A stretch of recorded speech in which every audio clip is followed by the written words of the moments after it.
Hello everyone, today we talk about the coming back of the English barons in the political and institutional landscape of 13th century England. Yesterday we made a video about the Battle of Bouvines, the French victory that swept essentially of almost all Plantagenet's possessions in mainland France, and that opened to the rise of France as the main power during the 13th century, and the consequent shrinking of English, we can say properly, power.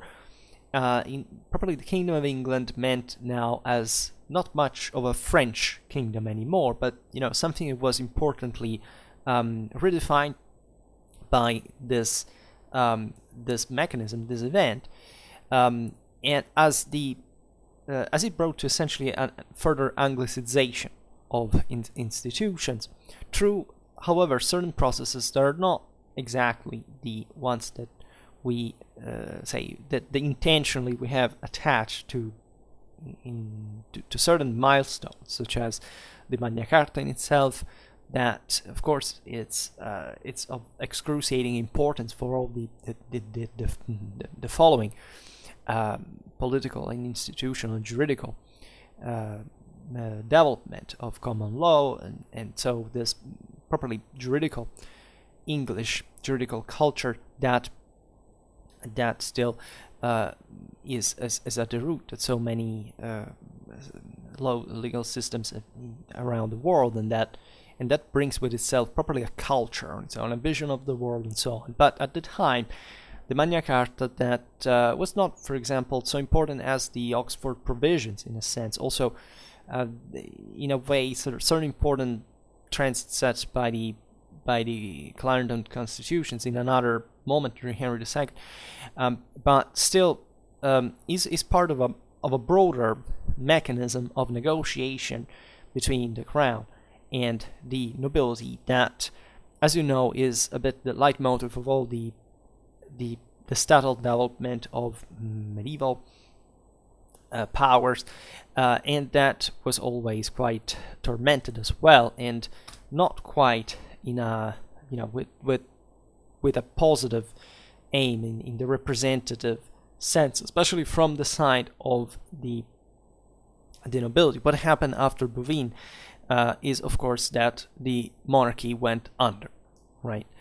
Albeit John continued to rule up to his death in 1216, and that's something which is truly, it's also very meaningful in the way he managed to maintain power. For what is usually said about the sovereign, that it is often, and I would say traditionally maybe so in popular culture, seen as a negative figure, because he is one of the great defeated, of course. But still, I believe he was actually a good king, right? Surely better than Richard, who also didn't actually have much of a chance to rule in England in the first place. But that is often seen as, this evil, almost sadistic monarch, ruler who, just squeezed every single penny out of basically everybody.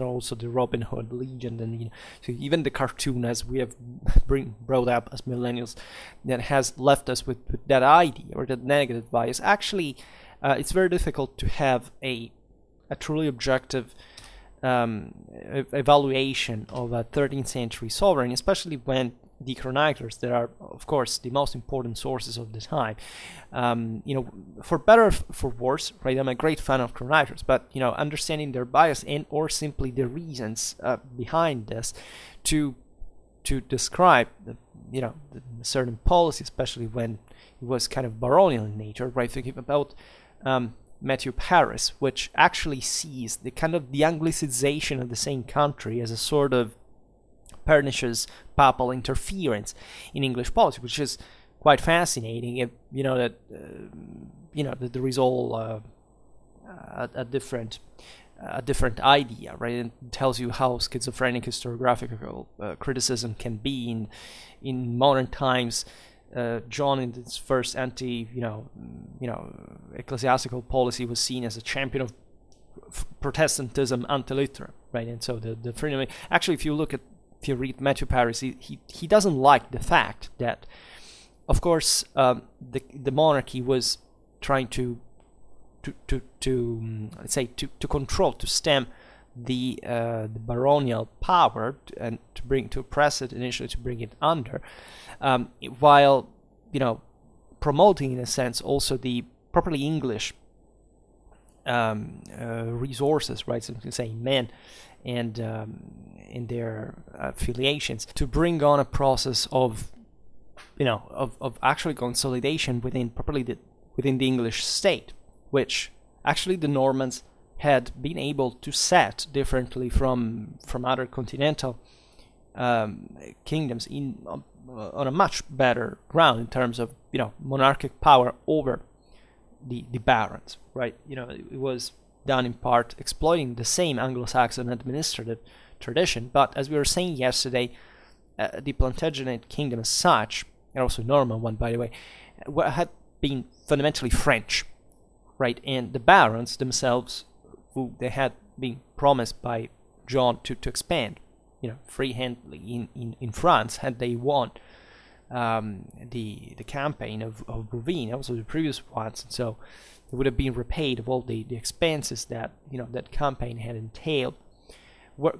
Felt much more at ease in France when they had their family possession, originally where they were originally from, and much better than England in their own view, right? So actually the process in many ways in history is always the same. The sovereigns are actually making much more leverage, at least on the people, rather than on the nobility. And given that this is the elite and produces also much of the historiography and all these things, it's like why people think that Julio-Claudians were just monsters, right? Without any context and without realizing something so banal that, of course, if you want to centralize against this kind of centrifugal privatistic force, let's say, of the senatorial elite, and the only historiography that we have is senatorial, where you cannot really have an objective view of the thing. And I would say, with all the sympathy that I have for the Anglosphere and in its culture, etc., that there is, in other countries there are different things, but to this one is attached specifically an hypocrisy revolving around the idea of tyranny, right? That becomes also associated with Protestantism, kind of this idea of scapegoating the monarch as the single evil guy that makes things go bad, while all the other people basically a bunch of of victims and martyrs and pure and holy individuals oppressed by it's not really the case, but much of even the way the world conceives history, and by influence of Anglo-Saxon culture, of course, is deeply soaked in this idea that fundamentally the responsibilizes a great deal in from one side relatively to properly what it takes to rule, right? In the interference that denies in a way the government difficulties up until you're not the one who has to do that and learns the hard way how difficult in fact that is. And John of England objectively was making a grand policy aimed at essentially modernize the country, and the Magna Carta as such cannot be seen as something that was going towards the future in that direction. On the contrary, it was given that what had been the Norman administrative tradition, it was quite advanced in England, right? There were still important consuls and offices that sided the crown, right? There was something very advanced for the time. Regressed, right? Because the barons that had up to that point kept, even though with difficulty, under, now came back with a force that was naturally undermining that centralizing process, right? Here you can disagree on the philosophy of whether how important it is to centralize, but let's say there is no doubt that the reason why we are a more advanced civilization is eventually that we created states that worked, and without centralization that could have never happened, right? So that's the difference between a privatistic system that we all kind of escaped in perspective, and and instead, in fact, a functional state that, of course, can become oppressive, but and 13th century powers were all oppressive according to on modern standards, but also because there wasn't really much of a different way to rule otherwise, right? And it was always a fierce struggle over the resources in this broader international policy that could heavily involved with war, with expansion. That's what John had tried to do, to knock out France, right? Even Richard had come close to that. And it was the right thing to do, right? It's a bit like, I don't know, the Hohenstaufen in Germany, right? Even here, the 19th century historiography said, oh no, they weren't fighting for Germany, they went always in Italy, in Sicily, because they preferred that, it was a chimera. No, actually it was, for the time, the most political, strategically sensible thing to do. There is no doubt about this, right? So be always careful to judge harshly any historical figure just first of all on the basis that they failed at some level. Secondly, properly in terms of picking individual faults, right? Unless you have properly some sound evidence for saying this, but for a 13th century English ruler or any other ruler of the time for that matter, you really cannot have something like this, and you should rather see how actually administratively competent John was, the fact that he was kind of the first sovereign to re-establish kind of a properly English-based rule, with a peripatetic court, with a further, expansion properly within consolidating its own control over England territorially, which naturally is something that the communities at the time didn't quite want to suffer, mostly in fact the nobility that at that point kind of ruled, also with a higher degree of iron fist over the rest of the communities. We made a video just recently about English peasants during the 13th century, showing how actually limited in liberty that they were compared to most other peasants of the time, in a sense, or at least compared to other countries that had instead a let's say a weaker power of nobility in a way. And that was England, by the way. Was still the monarchy had something to say, but there was no space fundamentally outside the monarchy and the nobility for much else to emerge, right? You don't have city-states in England or anything like that, but that tells you indeed how the Magna Carta in itself was just a negotiation between barons and the monarchy, and these barons didn't actually give a damn about the rest of the people, or a kind of a English identity per se, because they were mostly French, by the way. And even if obliged now having abandoned, having lost most of their possessions in France, and or to having at that point to be under somebody else's rule in the continent, and a king that was trying essentially to stem the international and domestic consequences of the debacle that surely he had caused, but that again, war can go wrong, right? And it's unpredictable, arguably the most unpredictable in outcome of human activities. But in that sense, still, its own political and strategic objectives were kind of quite sensible, right? And the same barons at the end of the day had joined, even if not in a particularly convinced way, but possibly in that sense creating also problems regarding to rolling backwards, if we could say. So naturally there had been great expenses in John's reign, right? This, as we've seen, had hit the clergy as well, of whom he had confiscated the possessions, attracting for this reason the papal excommunication,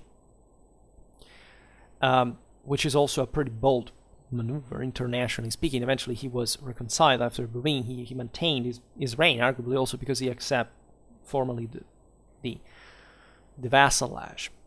After the vassalage to the papacy at that point was the acme of its power. As we have seen, the feudatories, the barons that had to whom he had promised great things, right? When he had induced them essentially to rebel to Richard, except trying to subjugate them eventually with, yes, an oppressive policy, right? He fined them, he exiled them, there was, very heavy pressure brought on them, right? And this is perfectly their reaction was perfectly understandable. Even the cities hadn't yet been framed by John within the system. This is also debatable. Of course, also in England, towns were acquiring, were increasing in importance, like basically all over Europe at that point. But the times were perhaps a bit too early to integrate them further in the system, as we've seen, also because the barons would have suffered again accordingly, and still the broader expanses and the frenzy, the very very harsh rhythms of the war with France weren't really about a long-term process, but about finding the resources at the moment, right? And again, John was actually a very efficient administrator. So, as you know, John had already had to renounce formally to his French possessions in 1204. Eventually, in 10 years after the defeat of Bouvines made him lose consistently them, and they definitely, right, all the territories north of the Loire, and this naturally triggered the revolt of the English nobility. Right, the king at this point had, loaned an enormous amount of wealth, had consumed it. There was no way, essentially, to bring again this political element back in line, right, without anything to give them something in return for all the expenses that had been that they had suffered themselves. So John was obliged to swear the respect of the ancient customs towards the barons, which implicated, among the other things, the duty to consult them before imposing them new taxes, which is actually what you can argue the great part of world statal development has ever been about. It was about negotiating the modalities and how you could actually levy taxes and from the communities. There was no other way at the time to impose that, right, without an agreement, right? So the Magna Carta has an enormous relevance regarding to this negotiable practice, right, which is definitely at the roots of civilization as such, because still, fortunately, we don't live in anything like direct democracy or any crazy, let's say, that you can think, because that would be beyond possible, right? Even totalitarian regimes do not actually have the capacity to do that without a substantial support, right?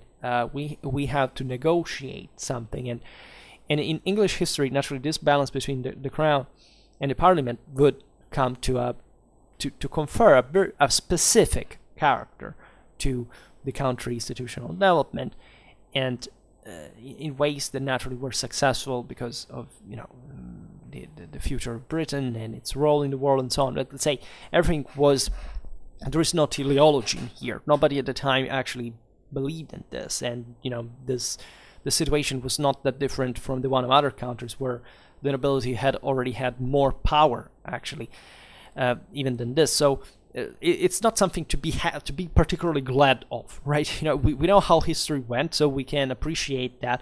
But in perspective at the time, it was a sensible weakening of the monarchy, right? It's like saying, some of the greatest failures in European history in terms of state building were the ones that remained in essentially elective monarchies, where the nobility actually controlled almost everything and didn't allow the development of a state properly. Right?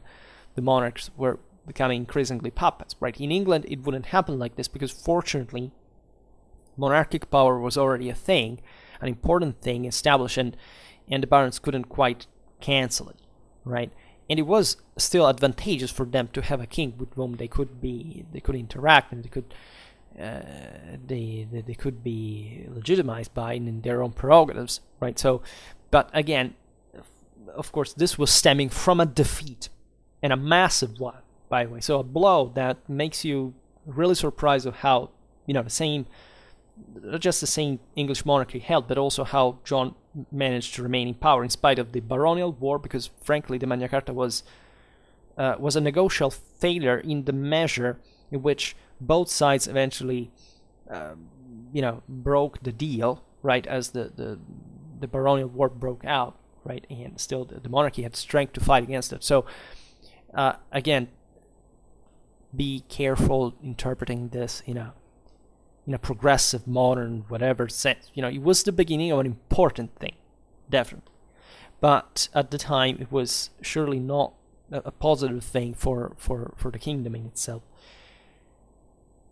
And it's also a natural consequence of that situation, you would imagine.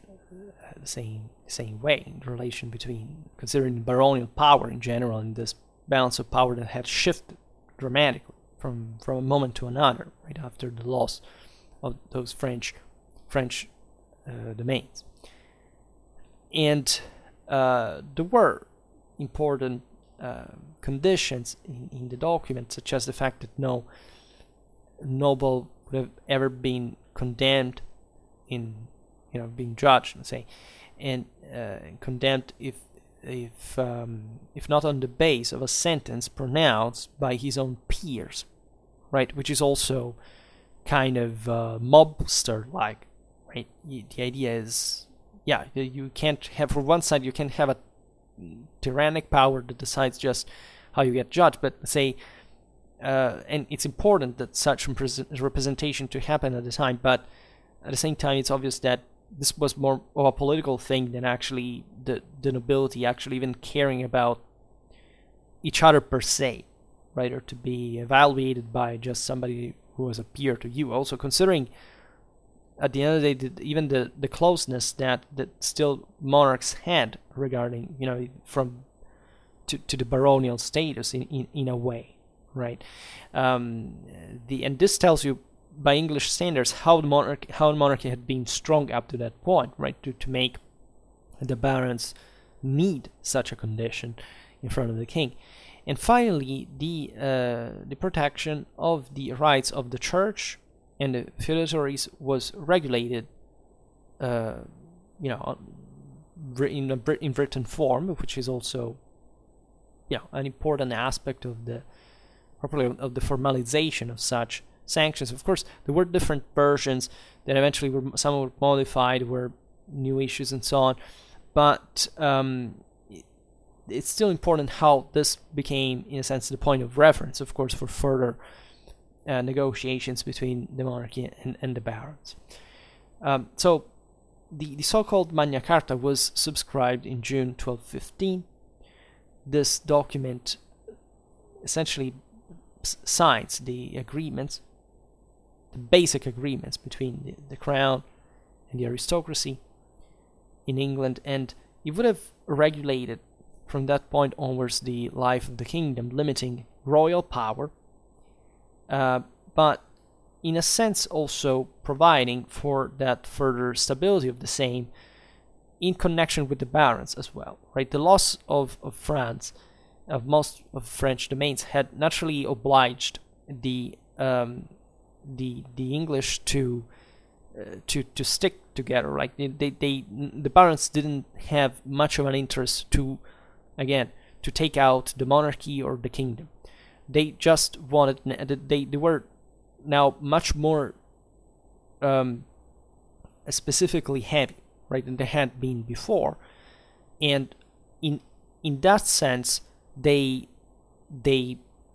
identified they spotted more in a more defined way the same monarchy, right? There was at this point not just something ambiguously searching say, floating between France and England, hoping mostly to actually rule from France, because it would have been much more advantageous. But at that point, sticking from the other side of the channel, and as such, being, of course, redefined in power, but at the same time being more firmly limited within the prerogatives of the English kingdom, right? So, as such, it was connected. And the nobles established a Magnum Concilium, a great council that they would have had to assist the sovereign in governmental functions, and that in particular would have had the right to control royal fiscal policies. So again, it was about the barons controlling how resources were levied and in which they were invested, right? Participating more directly to it. And in 1242, this organism would have acquired the name of Parliament, destined, as we know, to a long history in modern civilization. As we were saying before, it's always important to repeat, to stress that initially the Magna Carta was not intended as an instrument of modernization, right? Which is a concept that that time would have not had any sense, right? And on the contrary, the French monarchy that had won, that in that sense would have taken off, right, in the same 13th century, by kind of centralizing further power and laying the basis for the modern state, right? And this, the English barons instead weren't, but essentially reaffirming the traditional rights that the feudality had always claimed towards the crown. So again, not a step forward. You can argue that there was an oligarchy forming here that surely was provided with an important political and moral capacity on its own. We don't have to reduce in here just the intervention in fact in a negotiable sense, in a mediated relation with the monarchy, as just a purely negative thing either, right? It's just that this stemmed from a shrinking of the same English power per se, right? So it obviously brought on the fore by scale this other elements that had remained, but let's say it was because it would have been the only way to govern anyhow at the time. It could have not gone otherwise after the loss of France, but still France became France, while England, albeit still importantly unitary in its own institutional basis, would have had more problems, right, to delve further. You may not see this concretely because you say, well, during the 100 Years' War, after all, the English were essentially about to make it again. Yes, but they wouldn't. And not only, but if of course the particular political institutional asset of the English kingdom was important to score those feats during the 100 Years' War. But had the English lost even one of those major battles, such as Crécy, Poitiers, Azincourt, probably the state would have collapsed in a way, or it would have been much more difficult at that point to recover. And still, England remained confined to Britain in a way, right? Aside from exploiting the weakness, the systemic weakness of such a giant like France, which the English were able to do quite cleverly since Edward III. Still, again, when they lost the war again, they entrenched even further within themselves, right? The Wars of the Roses actually showed how the English ambitions that had been nurtured by the chevauchée in France and so on, and the conquest could not even be resolved, but without taking out each other. So this actually favored the centralization further, because the House of the Lord was decimated by the time the Tudor rose to power.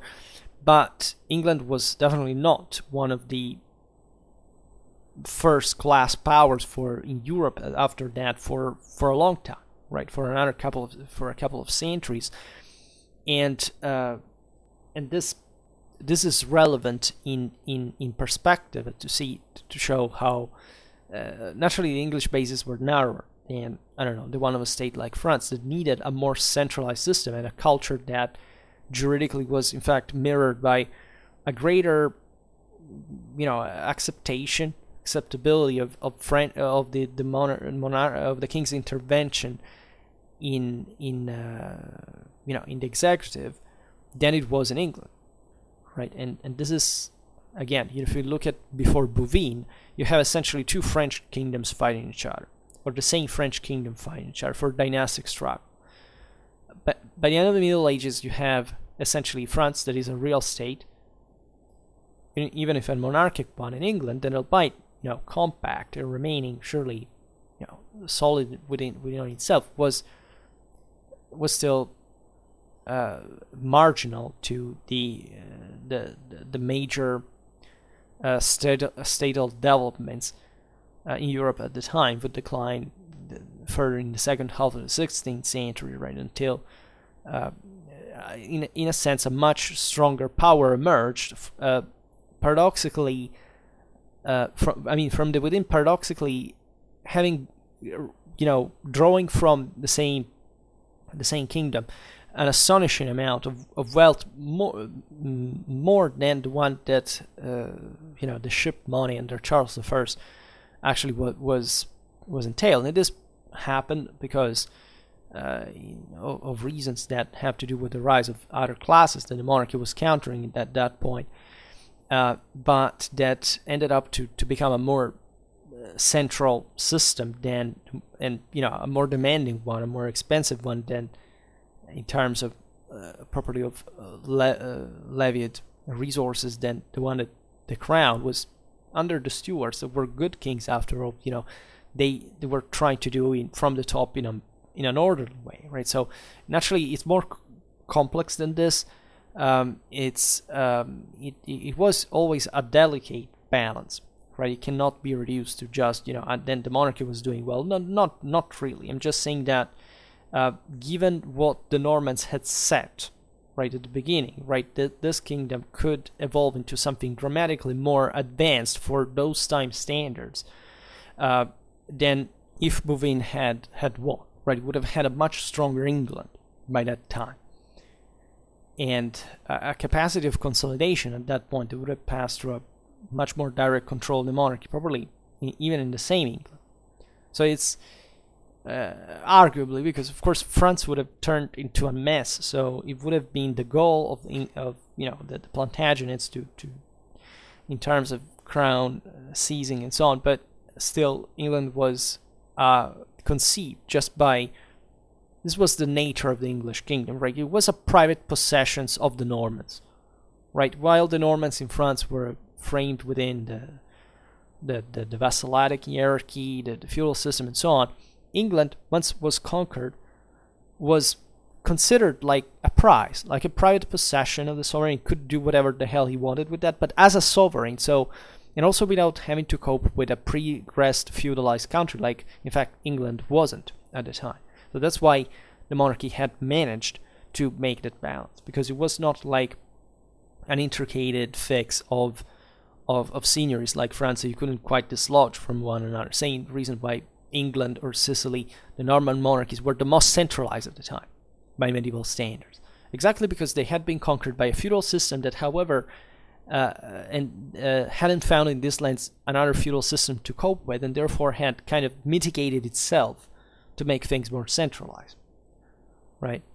So this is the perspective, and even if I'm explaining it in a very poor fashion, but I hope it does make sense in the program. And I know, but sometimes I take these stands because I want to. from one side, you know that I've made multiple videos on medieval England, and I have always stressed the importance of the unity of the kingdom. This was paradoxically a side effect of this shrinking into England of the same English power, right? This important bridge that had existed with France, that remained, but much smaller, contributed to maintain, after all, such power as more definedly there. Before I made the example of Germany, right? If the Hohenstaufen had, I don't know, started to centralize properly from within Germany, you could argue they would have had at least a German national monarchy, like England or France, right? Instead, they pursued the bigger goal, the imperial one, the universal one, the Mediterranean one, and so they were very close to win there, but they lost, right? And so they lost kind of everything, because eventually the same German monarchy, failed in a centralistic sense up to the end of the Holy Roman Empire. There was no such thing like somebody ruling in Germany as a single power, right? So you can argue that, in a way, the English were defeated in time too, and with a progressed, administration dating to the Norman conquest, then that favored, from a relatively early time, the definitive consolidation of the English kingdom within properly the English boundaries, right? Not falling, making its center falling somewhere else, right? Doesn't matter how important France still remained, in a way, for their capacity of intervention. There was actually a very convenient thing to do, even later on, for managing the same nobility, right? It was very, very important very profitable for the English monarchy to have literally another country where to go make war instead than England itself, right? Consider this, it's important, right? All the campaigns in France, the chevauchée, the devastations, the looting, but this was done in another country, right? Yes, troops and money were levied in England, and that costed a lot, but still, all the burden of the war was suffered in France, right? The French at some point in history tried to invade the same England again, including this times, but that would never happen, right? And as a consequence, the English always could exploit at the margins of this the same giant's weaknesses. And that's what also contributed to the consolidation of the English monarchy. And it was always an equilibristic thing. And actually, English monarchs were actually capable, competent, right? They managed. Edward III created not just a military system that makes him the greatest military genius in English history, but that could have not happened in the first place without an important process of state building and policy, where of course always the nobility in a sense stood in the way. It was always the major problem. It would have been better if for the state, in that sense, if that thing had not existed. You may argue we would have not had England as we know it, as a modern nation, in political culture, etc. Yes, it's likely. It's likely that England would have become, maybe the champion of absolutism, in that sense of Catholicism too, in many ways. But let's say things went differently. We can't predict how ultimately that would have gone. Maybe it would have provided to England a greater expansion capacity since an earlier age, right? From starting from the beginning. So this doesn't mean there would not be an empire later on or something like that. So the same struggles with within the same Britain, right? The wars of Scottish independence and so on might have been brought to a different end in that sense too. So do not overestimate the positivity of the Magna Carta, right? Because definitely at the time it was a disaster for England as a consequence, not in itself, but simply the consequence of a massive defeat that triggered a weakening of the monarchy and the rise of the barons. Now, speaking briefly today, it's a very theoretical thing, but in theory, I would like to address at least another couple of figures, such as that, are John's successors, of course. So Henry III, right? This is extremely long reign. He rose to power when he was very, very young. 1216, he was 14 essentially. He died in 1272. Henry III also has been seen, there were baronial wars, rebellions in his kingdom, in his reign as well. He is being judged like mostly a naive, kind of peaceful individual that mostly didn't know how to expand further in the state building. But I don't see this either much. There some problems with the sovereign exercised a rigorous fiscalism himself, right? And he also surrounded himself by favorites coming from his fiefs in Poitou. So this was yet another proof of the fact that the monarchy needed to expand further its own capacities, and also attracting these foreign elements that therefore would have been more loyal to the crown than they were to the English barons that weren't quite as French as before anymore, in spite the same sovereign as we've seen the Plantagenets drew from the Poitevins, their these favorites, this element. So this is what induced the English noblemen to a new revolt in 1258, after which the king had to issue the so-called Oxford Provisions in 1259 that essentially obliged him to respect the opinion of a commission of barons in matters of administration, where that was expanding at the time. So that was an important field where the nobility also wanted to have its own supervision, interference. As we were saying before, since an early date, the Kingdom of England had a good administrative system, right? That now was also expanding in on the base of the same expansion of the English community, right? As we'll see the rising importance of the urban classes, for example, that now were really maturing. So the feudal struggles, however, continued up to 1265. The negotiation was always very difficult, and all these events are hardly anything positive for the kingdom. Even though, again, there is always the importance of defining the mechanisms through which this balance of power had to be settled did produce further what we see as the spirit of English constitutional tradition and so on. At the time, justice was different. And as a consequence of these struggles, it was the summoning in 1264 of a regency council and of a parliament, of which were participating also 2 knights for each shire and 2 representatives for each city.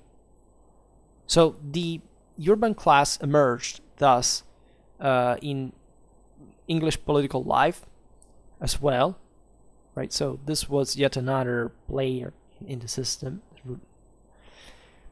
And you can argue that the English domestic political life between even the 13th and 14th century was still characterized by a continuous tension between crown and nobility.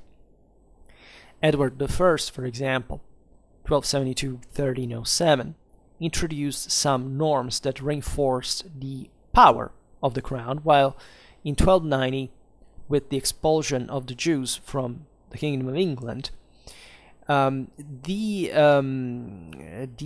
foreign merchants, especially the Germans of the Hansa and the Florentines, were deeply involved in the economical events of the country, right?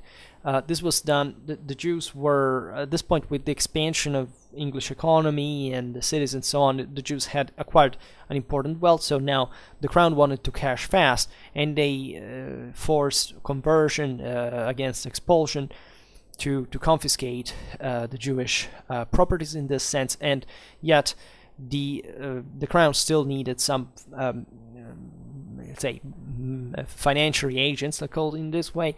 And at the time, of course, the important connections of England with the Hansa in the North Sea, and even more the international raise of Tuscan bankers properly, and this astonishing amount of capital that essentially fueled all the wars, paid for all the wars of England with France, were reviving at the time, were becoming necessary, right? At some point, the same Italian goods were confiscated. This happened also in France, right? The Italian commercial penetrativity was very capillary, let's say.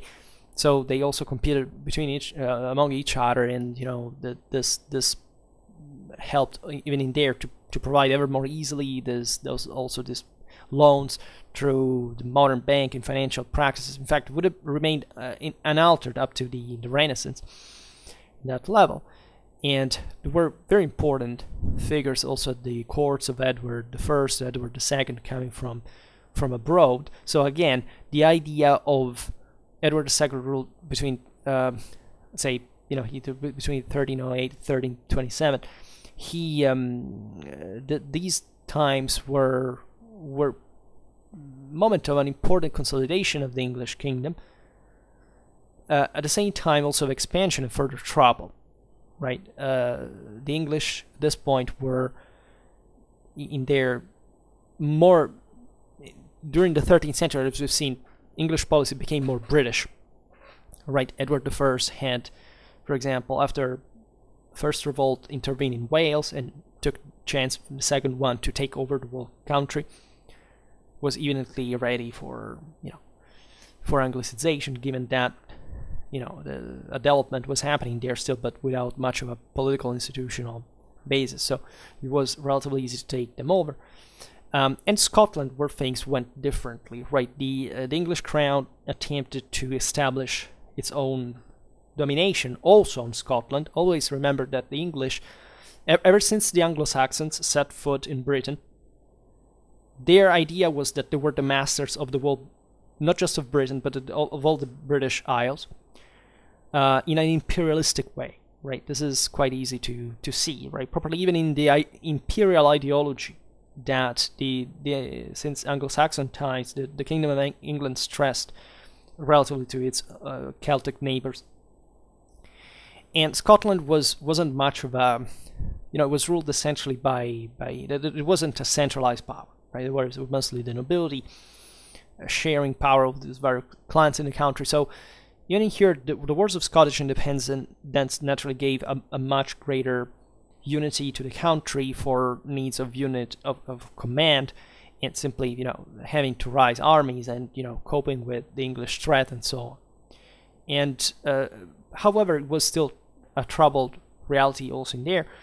Naturally, Scotland had experienced an important amount of civil wars, and this is actually the pretext for which Edward I intervened there in 1292, assigning the Scottish kingdom to one of the contenders. It was John Balliol, 1292-1296. However, after that, he attempted properly to take over Scotland, right, to conquer it, triggering a popular revolt headed by what would become, in fact, for this, the Scottish national heroes, first William Wallace and eventually Robert Bruce. That was also, he would found properly the continuity of the Scottish monarchy, that in 1371 would also pass to the national dynasty of the Stewards, that were incidentally in origin. At least it was very fashionable at the time to claim to have come there from the times of Norman conquest. Probably the Stuarts were kind of Norman Bretons in origin. They were essentially English aristocrats, but that had been settled close to the Scottish border, and from there they intervened in Scottish affairs themselves. But it's important to stress how all this mechanism essentially worked in the definition of realities that had taken actually a lot of centuries to form in the first place, right? The struggle between the Celtic fringe, ever since Anglo-Saxon and the Anglo-Saxons, since the early Middle Ages, had gradually brought to the necessity of forming, right, something that created eventually the Kingdom of England as we know it, traditionally from 927, and also in this case also the Scottish Kingdom, and that was already pre-existing in Nunca fundamentally, and delving further, if you think even about the Anglo-Norman invasion of Ireland, the creation of the Lordship of Ireland, and even in there the gradual, very gradual compacting of the Irish along at least some leading clans, etc. So what is important here that I wanted to stress in this video is how defining properly the Battle of Bouvines was in, from one side, limiting, right, making shrinking in power, not just properly the Plantagenet monarchy, but as a consequence also the capabilities of the English kingdom, right? If we want to see, however, that as the most important of the Plantagenet's possessions, how in this sense the process brought to the Anglicization of the Plantagenet monarchy, right, and also of its barons, how this brought, let's say, the Kingdom of England to withdraw to a more markedly British scale of political action, even though international policy was very important. Also under Henry this went on for a long time. Also under Henry III, who was very much of a, also a kind of a pious religious individual. The greatness of English rule, right? The comparison with even Roman power. Look at Henry III's tomb, its style. It's copied evidently from the Roman mosaics with this sense of universal scale of power that was never abandoned, right? Especially the 13th century is the peak of universalism. If you look at what the French were doing, what the Hohenstaufen were doing, also the English said we're no less than that. What the Castilians are doing, also, and the great ambitions of the papacy were a universal scale. So there was a bit of a race for an ideological one for achieving more exterior greatness, in a sense. So also the consolidation of the Kingdom of England as such passed through that, right? Because the Plantagenets couldn't quite ask for much more there in the original struggle within France, right? And so to claim they would still claim, right, later on, in fact, their own from the dynastic ties that always remained with France, eventually the same French crown with the 100 Years' War and so on. But so France never came out of the horizon, right? But still, quite concretely, French power had at that point, by the 13th century, secured essentially almost all of France, right? And so there was not much of a realistic room for claiming again, say, to be involved even in that still, right? It was more convenient for the English for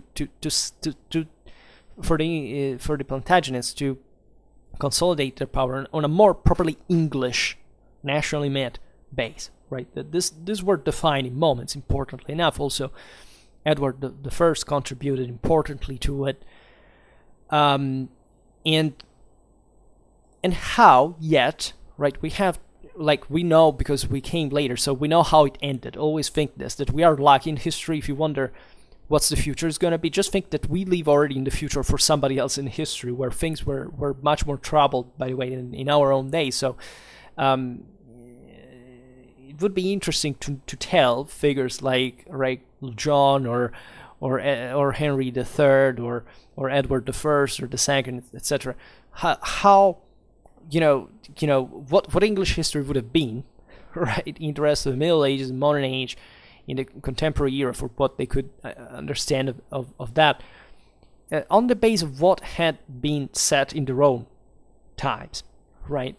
Because, of course, eventually English culture celebrated these moments as, and rightfully so, right? It's not a mistake to say that, right? As the moment in which such specific constitutionalism and and political culture of England emerged, right? But it was defined very gradually, right, step by step, in ways that are important in their own way. They could have taken another path all along the way, right?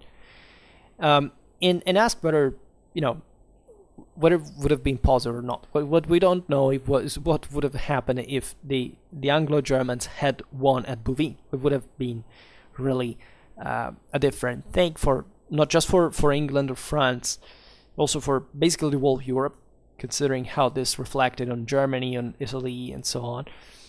But still, it's crucial to realize, in fact, how the English monarchy maintained its own consistency over time, which is an important indicator, right? The other countries in Europe, had they suffered a comparable defeat to the one of Bouvines, they would have, and all the loss that came from it as a consequence, would have probably not withstood the blow, right? They might have involved in something else, or collapsed, or they may have developed into an elective monarchy, danger. Instead, no. England, by this blow, was further defined, right? Even with the monarchy mitigated by baronial interference, and that probably, I am convinced of this, did bring an important quality in the history of civilization in the long-term perspective, right? Albeit, the thing was not really a positive thing at the moment, even though as a natural consequence, because again, big blow, monarchic policy, it's obvious that the barons would rise to power, right? It was just mathematical.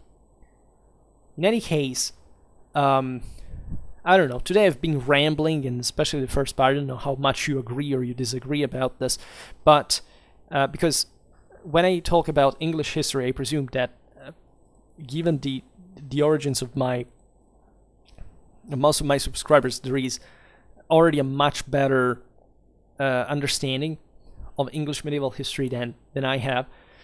But let's say this may be the quite modest and rambling opinion of a continental European medievalist that likes to compare especially these mechanisms from country to country, right? Which is something that I presume makes an important part of the reason why you follow me, because and that I treasure myself, because I think it's very useful, right? So this may be maybe a heretical view on the nature of the English kingdom. By the way, if you're interested in knowing further the political definition, I made more than one video in there also stressing much more the benefits, of the English institutional system during the same centuries. English, I don't remember, if you go in the medieval England playlist, you can find everything, or Kingdom of England playlist even more narrowly, and also I've said something more concrete about the political institutional development of the kingdom between the 14th and the 15th century. So it's kind of the next step, also chronologically, if you're interested in that. Anyhow, for today, I stop it here. I just hope that you enjoyed this video. If you did, please share it. Otherwise, leave a like or subscribe to my channel if you're interested in my upcoming content.